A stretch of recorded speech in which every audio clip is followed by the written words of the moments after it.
Hey, good morning. Purpose of this video is to give the prospective restaurant buyer and potentially the restaurant seller some information with regard to the industry and valuation. So restaurants make up about 25% of the market when it comes to selling. And that's always been the case, has remained the case. Now, post-COVID, we don't know what that's going to look like, but we expect that since people still got to eat, there's going to be some changes, but it'll be an opportunity where people will actually go into probably restaurants that have collapsed or failed and grabbed the equipment and the build out really, really cheap. So I'm going to start with some benchmarks. It is a $685 billion industry, huge industry, running a ton of different demographics. So, a Mexican, Italian, American, quick serve, fine dining, etc. Nationally, the sales tend to increase 3.6% per annum. It doesn't mean every restaurant goes up 3.6%, but it does mean that new restaurants are opening, and that's usually what's driving the growth. There are about a million locations for places to eat across the United States. Represents about 13.5 million jobs, which is 10% of the overall workforce in the United States. This is some interesting stuff down here. 8 to 10 owners of restaurants started in the business, so they learned from the ground up, and 9 of 10 of those folks started in hourly positions. I would assume the other one is probably a family legacy situation. And then most restaurants are single ownership. Very rarely do you see outside the franchise network where people are not in the industry growing up. Usually the single owners will own 1, maybe 2 tops. I know of one chain here where a couple owners own 3 or 4, but it becomes really, really hard to be a single unit owner and not have to go to a franchise model from a capital standpoint. But usually they're work in the kitchen, and that's where they grew up, which is not a bad thing, just is what it is. I want to point out this. Food and labor are the largest costs in the business. Excuse me. Food and beverage is about a third of every sales dollar, while wages represent another third. So that leaves around 40%, 40% of your earning dollar going to other costs: electric, utilities, leases, financing. So you have to realize that when there's 40%, you have got to hit certain sales targets to lower the rent as a percentage of sales. When we walk into restaurants, the very first thing I look for is the rent as a percentage sales. If it's not 6 or 7%, I know we're soft on our revenue dollar because of this dynamic, that a third of it's going to be tied up in cost of goods, and a third of it's going to be tied up in labor.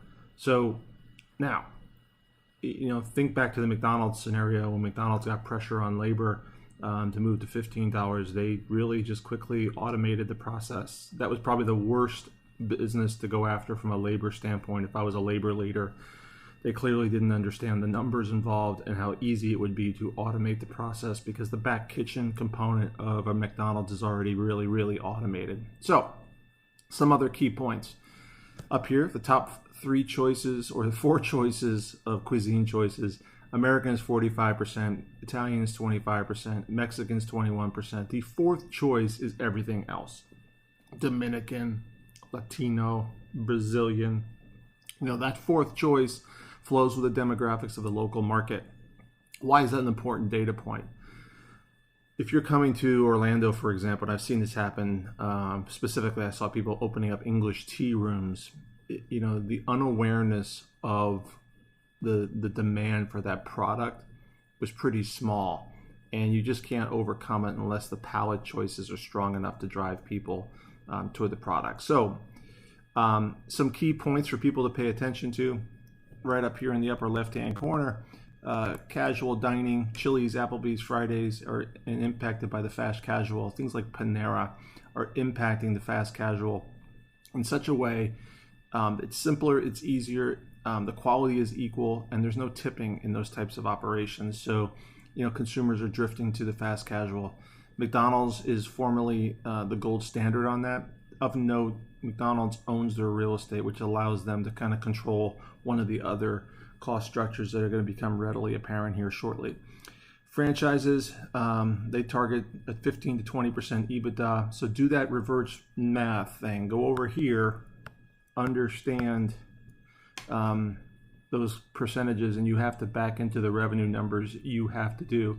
If you're looking at buying a franchise and you're looking in a market and starting from scratch, realize how many of a unit you have to sell on a daily basis, given this one-third rule on cost of goods and labor, to reconcile. And that should be your gut check talking point to hit that 20% or 15% EBITDA. Market approach is how most valuations are done. You will hear other rules of thumb down here, but the market approach is the primary driver.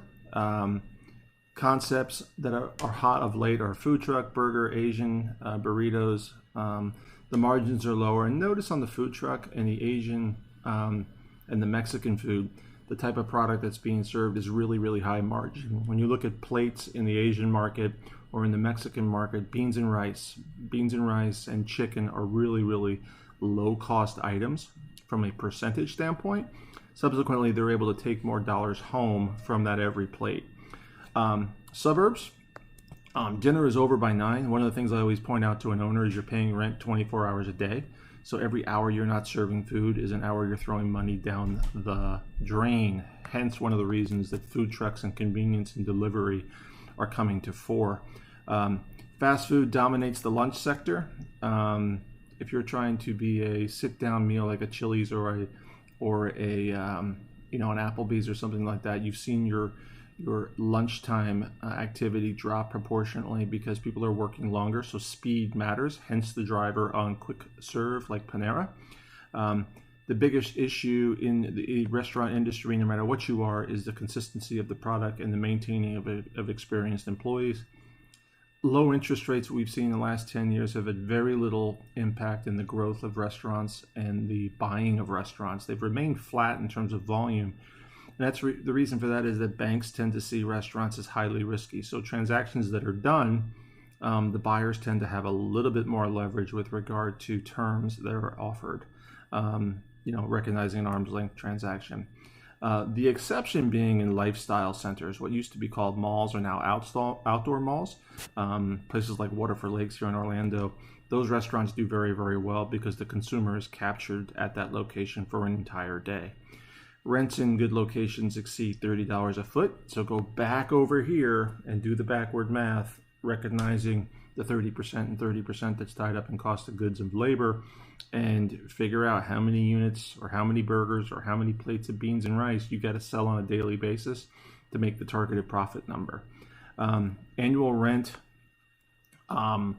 These are two variables I want to point out here. Annual rent and the increases that happen on your leases are important factors that new owners oftentimes don't think about. That, and right up here I've got CAM, which is common area maintenance. CAM is not really, from my perspective or analysis, been tied to an individual landlord's real costs. It's more of a profit center for the landlord, and subsequently those increases are squeezing your margins when you've got the labor issues and the cost of goods issues also going up. Pizza normally was a profitable channel, but now with the branded and the franchise systems, it's really, really competitive, and the barrier to entry to get into it is really, really low. One talking point here that really becomes a challenge as we're looking at consistency is good service. Good service can overcome a bad meal, but bad service can't overcome a good meal. So, if you've got people involved, you have to be a good leader, and your ability to get, what tends to be a younger person to perform at a high service level can be challenging. So, realize when you're building your concept, you want to have as little human interaction as possible while maintaining consistency. I believe COVID is going to normalize the non-human connection, which will have a negative increase or impact on the number of employees working in restaurants, because technology will create some consistency in service where the only interaction is going to be at the counter and then the speed in the kitchen. Gas prices have an impact on restaurants, believe it or not. People tend to stay local, so that kind of ties back to the lifestyle centers right here. People will drive to a location and they want to have all their choices in that one location. Restaurants tend to not draw people from outside of a 5-mile radius. I already talked about the CAM. The first year failure rate for restaurants is 20 to 25%, and usually those things are dictated on the beginning. Owners or first-time owners focus on the wrong things.